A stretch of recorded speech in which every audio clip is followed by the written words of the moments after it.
Hi, Mrs. Nita here with Heroesmart Homeschool Academy. In today's lesson, we're going to be building our vocabulary with vocabulary words. Are you ready? I am too. Let's begin with the word of prayer. We thank you, Lord, for this time we have to learn and grow. We seek to do the best we can and add to what we know. We love you, God, with all our hearts, and to others love we show. Pleasing you is our goal. Now to our lesson we shall go. In Jesus' name we pray. Amen.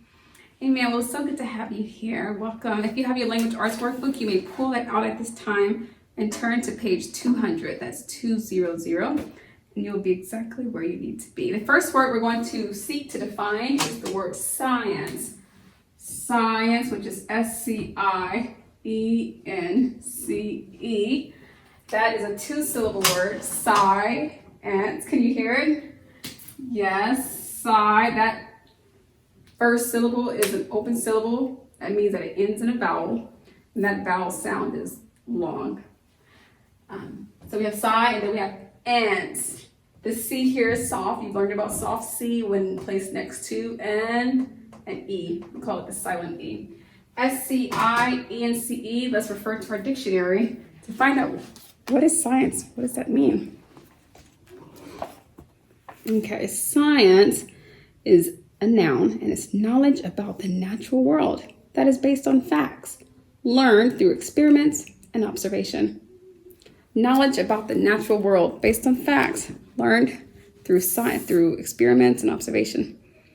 Have you ever completed a science project before? Yes, you probably have. Maybe you've observed a few things. If you're going through the science curriculum here at HHA, you've had a chance to observe and test and measure. Maybe even had a chance to do that in some of the mathematics lessons as well. And the purpose of that is so you can experience science with your own senses and get to learn more about God's creation using the 5 senses he's given you. And it's always a lot of fun. Science, S-C-I for psi, E-N-C-E. Science. The next word we're going to look into is the word feast. Feast is a one-syllable word. Feast. The EA in the word is a long E sound. We learned about the different long E sounds in the past. That ST is blend. East. F-E-A-S-T. Feast.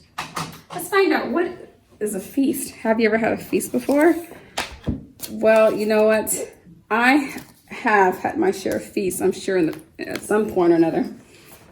Okay, we have feast. Feast is a noun. It means a very large or fancy meal. A very large or fancy meal. Do you like Thanksgiving holiday? Most children do. Like, oh, bring on the turkey and the, stuffing and cranberry sauce and pumpkin pie. And am I making your mouth water yet? Bring on the, really good cinnamon spiced apple pie. Really good. I mean, I guess that shouldn't be the theme of Thanksgiving, talking about apple pie, but making apple pie just makes Thanksgiving feel complete. But anyways, back to real foods like mashed potatoes and gravy and rolls and things like that. So that would be something like a feast. In fact, if you study the origin of the Thanksgiving holiday, you'll see that feast indeed it was. Feast, F-E-A-S-T. Okay, so let's look at our next word for today, which is precious. Precious, precious. Time is precious. Loved ones are precious. God is most certainly precious. Precious. Do you know how many syllables are here? Precious. 2-syllable word.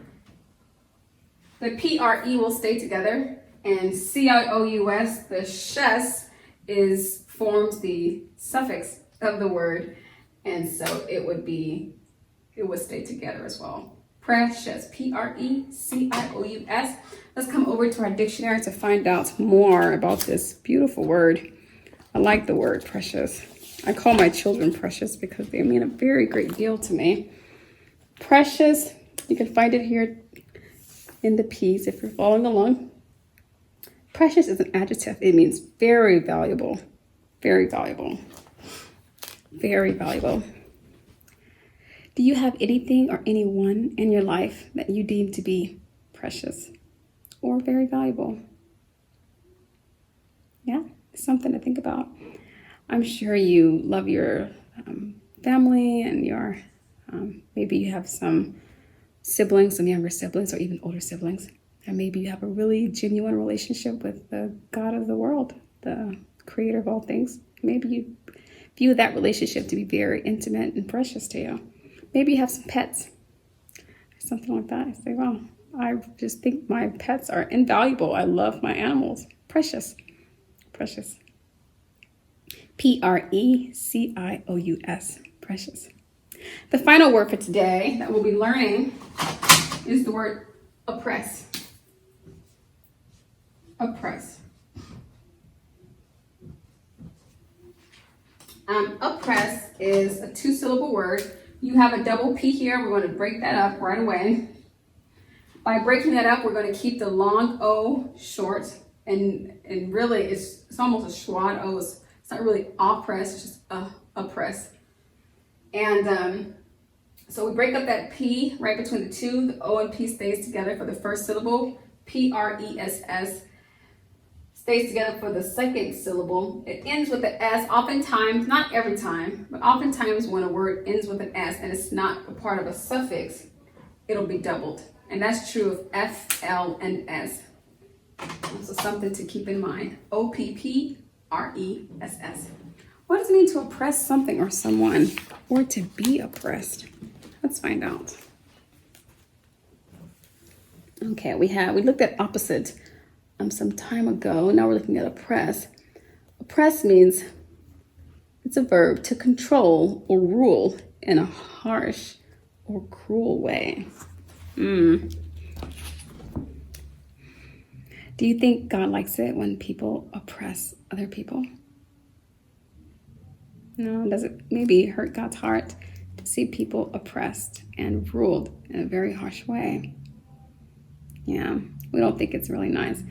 It is a reality in certain circles and situations all over the world, and has been, especially during the time of intense slave driving and slave trading many years ago. Oppressions were a very key component to driving wealth and prestige to the nation and to nations all over.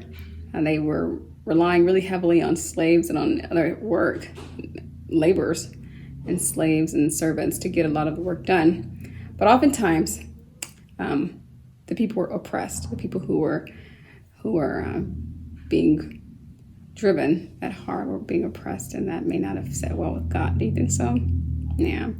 So it's good to still know what oppress means, because although many people don't experience oppression on the natural sense, the physical sense, there is still such a thing as spiritual oppression. Spiritual oppression is when there is a cruel, harsh taskmaster who likes to make people do things that they really don't want to do. Oppression. Yeah. Okay, let's do a quick review of our words, okay? Science means to learn about God's creation based on facts and experiments and observation.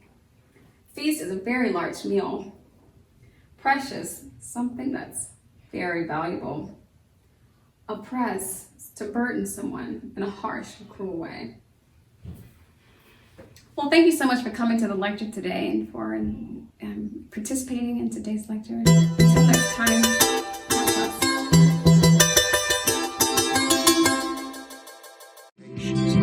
I'll be your hero's buddy, and as you study with Heroesmart.